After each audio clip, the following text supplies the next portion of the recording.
Top quality और consistent performance के लिए सिर्फ सिल्वर पंप्स एंड मोटर्स, नाम याद रखना। ઇલેક્ટ્રિક બસના ચાલકોની હડતાળ બાદ તંત્રની કાર્યવાહી હાથ ધરવામાં આવી છે। નવા ડ્રાઈવરો દ્વારા હડતાળ પાડવામાં આવતા પાલિકાએ ગંભીરતા લીધી છે અને ઇલેક્ટ્રિક બસના ચાલકો હડતાળ પાડતા બસ એજન્સીને દંડ ફટકારવામાં આવ્યો છે। બીઆરટીએસ બસ એજન્સીને હડતાળ મુદ્દે 10 લાખનો દંડ તેમજ પાલિકા સંચાલિત ઇલેક્ટ્રિક બસના ચાલકોએ હડતાળ પાડી હતી તો બસ ડ્રાઈવરોએ પગાર મુદ્દે અસંતોષ હોવાથી હડતાળ પર ઉતર્યા હતા તો 70 થી વધુ બસો 4 થી 5 કલાક માટે બંધ રહી હતી, જેના કારણે હજારો યાત્રીઓને મુશ્કેલી વેઠવી પડી હતી।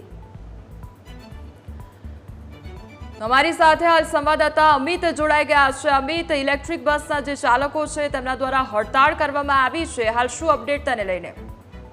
जी चौक्कस आज बेस्तान डेपो पर आज इलेक्ट्रिक बसना जे ड्राइवरो छे तेमने छेल्ला 2 महीनाथी पगार न मळ्यो होवानी रावने लईने तेओ हड़ताल पर उतर्या हता।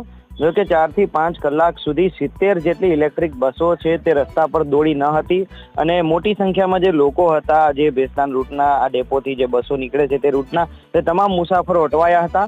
જો કે લોકોની હાલાકીને જોઈને સુરત મહાનગરપાલિકા એક્શનમાં આવી છે અને પાલિકા દ્વારા આજે હડતાલ મુદ્દે જે એજન્સી છે તેના દ્વારા કર્મચારીને પગાર નથી ચૂકવવામાં આવ્યો અને ત્યારબાદ જે હડતાલ થઈ હતી એટલે એજન્સીને જવાબદાર ઠેરવીને 10 લાખ રૂપિયાનો જે દંડ છે તે એજન્સીને જે છે તે ફટકારવામાં આવ્યો છે। આ ઉપરાંત જે નવા ડ્રાઈવરો દ્વારા હડતાલ પાડવામાં આવતા જ આ જે સમગ્ર મુદ્દો છે તે પાલિકાએ ગંભીરતાથી લીધો છે।